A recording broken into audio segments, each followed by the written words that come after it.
Saya juga ditemani oleh putri saya, Mutiara. Mana tapi duduknya? Pak Anies, Siap. ada yang nanya tadi, kenapa anaknya kok nggak dapat kursi, Pak? Kenapa? Kenapa kok anaknya nggak dapat kursi? Oh. Biarkan dia dapat kesempatan yang sama dengan yang lain. Jangan sampai anak calon ditaruh di tempat yang di depan. Nah, betul tidak? Kalau baru calon aja di depan gimana nanti?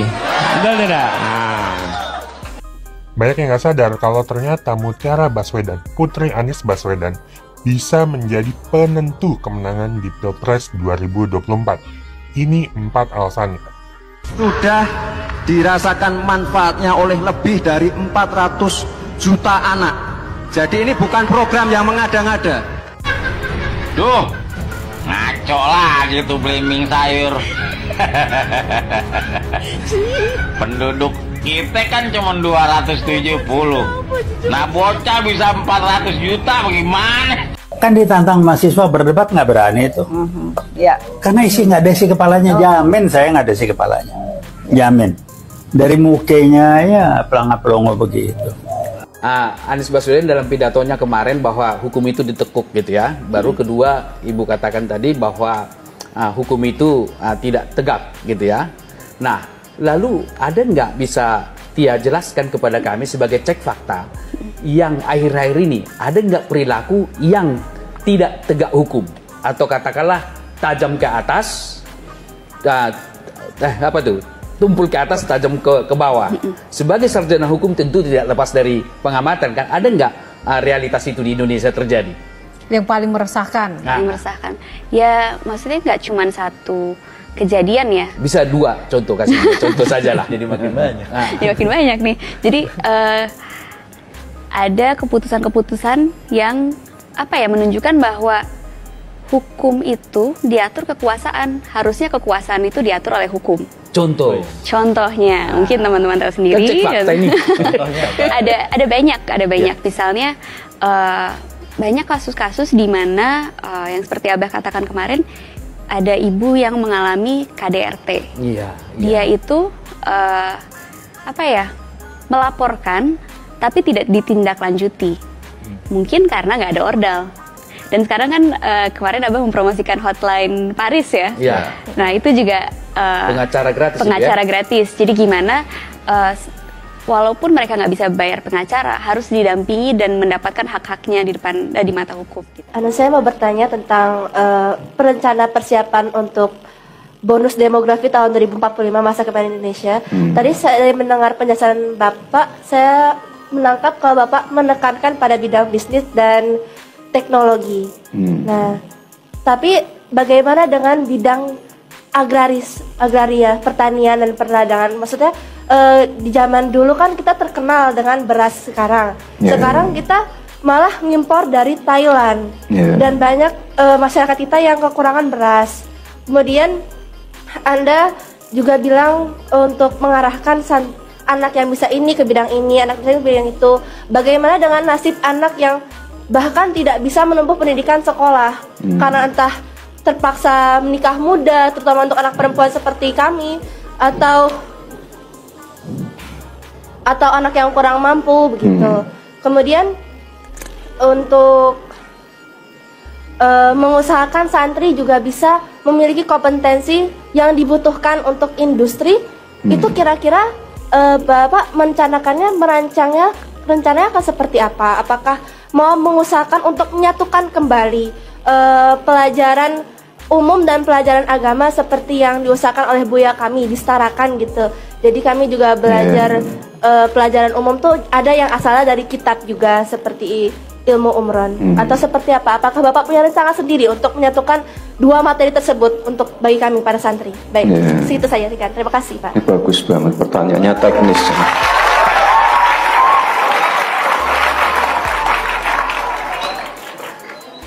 Tadi nggak mungkin tadi belum mencakup semua ya. Sebenarnya apa yang kita pengen tuh santri-santri Gen Z milenial tuh bisa ini bukan hanya masalah teknologi ya, tapi juga termasuk kamu tadi sebut pertanian. Tapi ke depan yang namanya pertanian tuh harus mulai mengarah ke misalnya smart farming.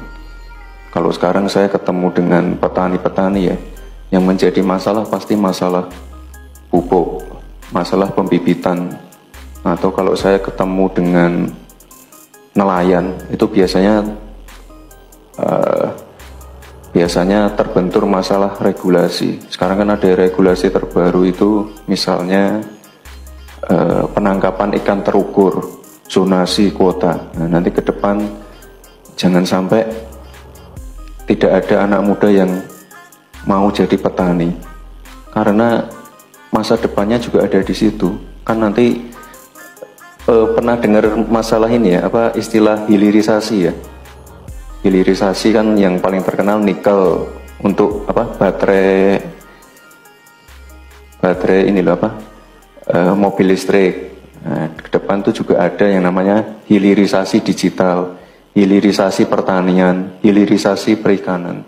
Nah, nanti yang ngisi anak-anak muda. Jadi kalau di Jawa Barat itu ada yang namanya program petani milenial. Pernah dengar ada yang dari Jawa Barat nggak? Ada program namanya petani milenial. Jadi petani yang menggunakan benar-benar teknologi terkini, misalnya untuk mengecek pH tanah, mengecek tanah mana saja yang subur. Ini kalau nggak anak-anak muda yang menggunakan teknologi nggak mungkin bisa. Itu ya kira-kira ya. Nanti ke depan ada arahnya ke situ. Lalu untuk tadi yang pertanyaan selanjutnya yang masalah ini ya, matching antara apa yang dikerjakan di sekolah dan di industri itu ya. Nah ini mohon izin Pak Kiai, memang ke depan perlu adanya lagi ini apa sinergi dan harmonisasi. Karena intinya kalau orang anak sekolah kan intinya nanti pengen dapat kerja kan. Nah, kerja di bidang apapun, cita-citanya apapun, yang penting kan pengen kerja kan. Nah, makanya harus bisa apa yang dipelajari itu harus bisa menjawab tantangan zaman. Jangan sampai apa yang dipelajari di sekolah, komputer yang dipakai di sekolah, ketika nanti di dunia kerja speknya beda. Hal simpel seperti itu. Jadi apa yang dipelajari di sekolah itu juga kepake di dunia kerja.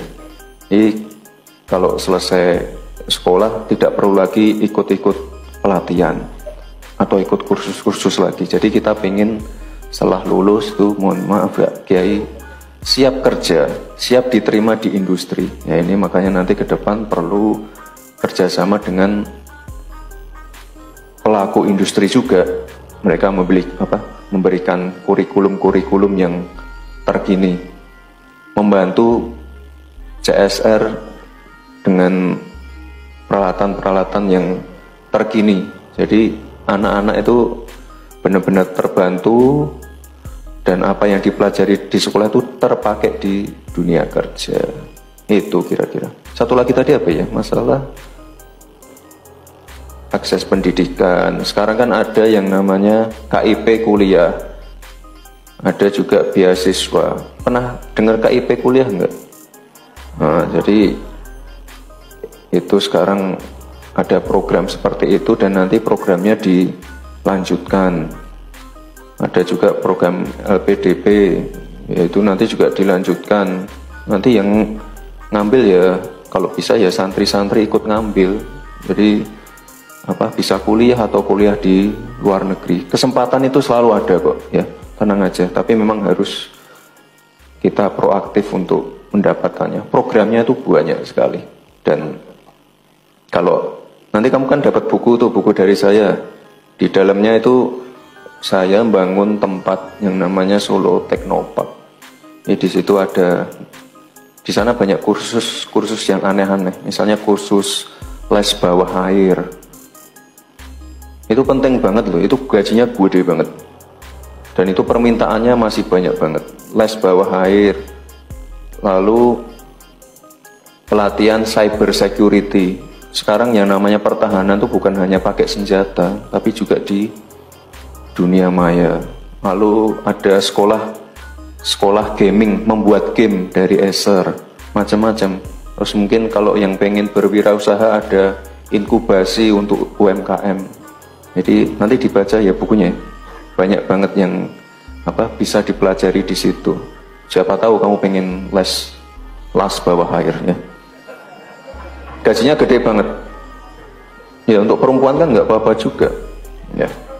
Intinya di situ banyak sekali pelatihan-pelatihan yang memang kita khususkan untuk anak-anak muda. Jadi anak-anak muda ke depan tuh benar-benar bisa menjawab tantangan zaman, memenuhi kebutuhan industri, dan yang paling penting siap kerja. Ya. Cowok-cowok juga ya, terutama ya harus siap kerja.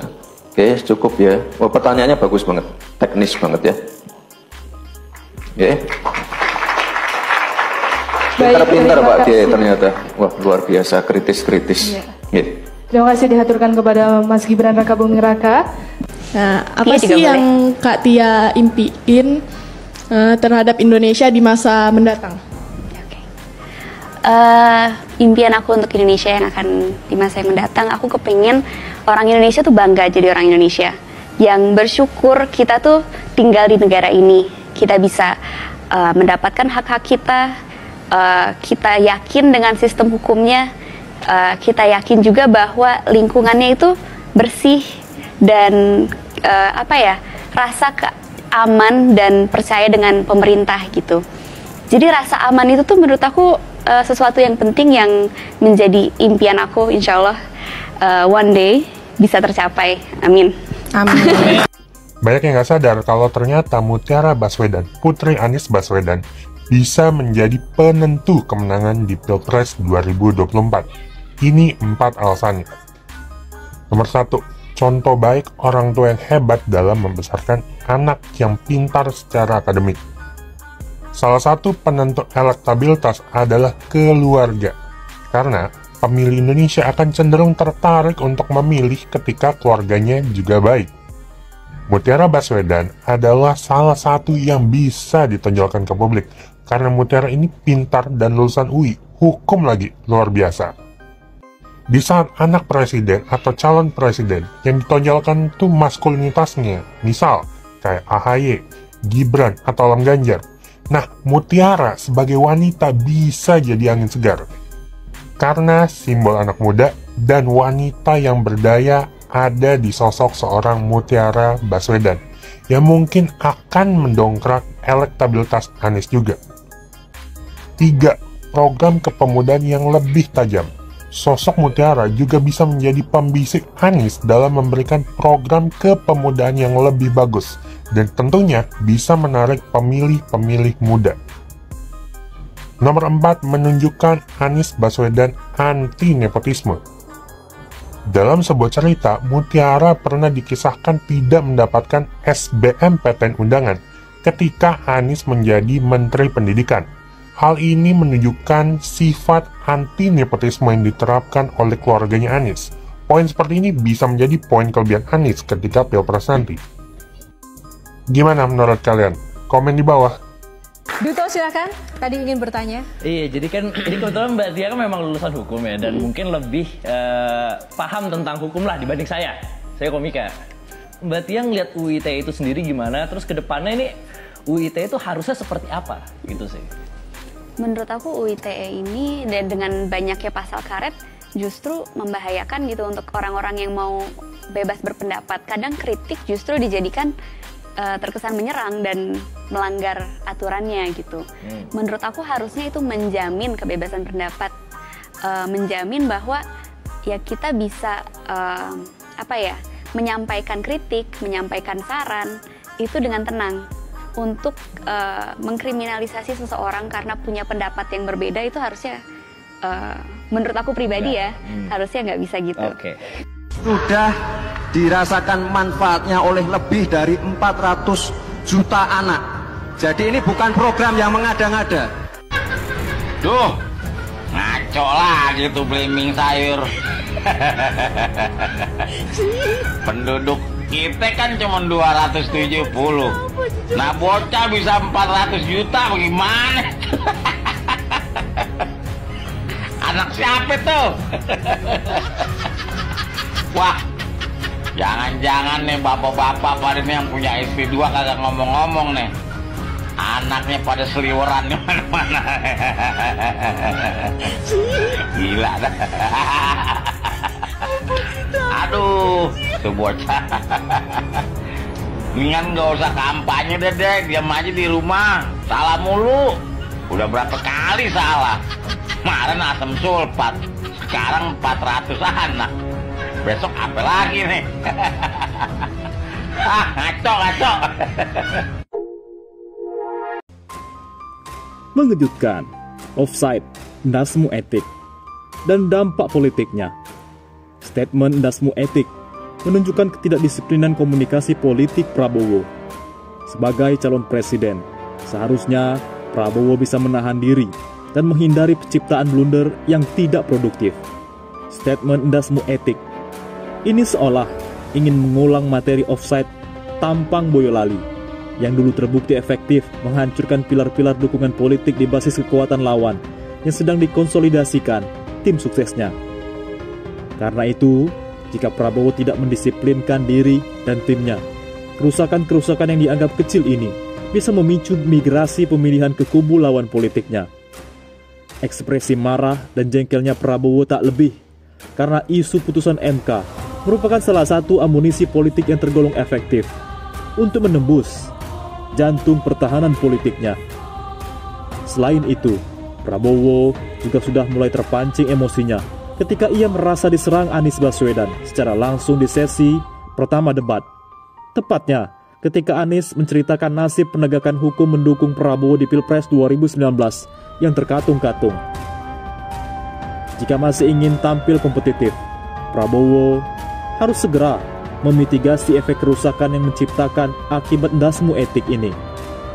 Selain itu, tim Prabowo juga harus menjaga kedisiplinan Prabowo dalam menyampaikan statement politik. Demikian pula tim konten calon wakil presiden Gibran Rakabuming Raka yang tampaknya sangat lemah, sehingga tidak lagi ada tragedi asam sulfat lagi dalam waktu kampanye yang tersisa.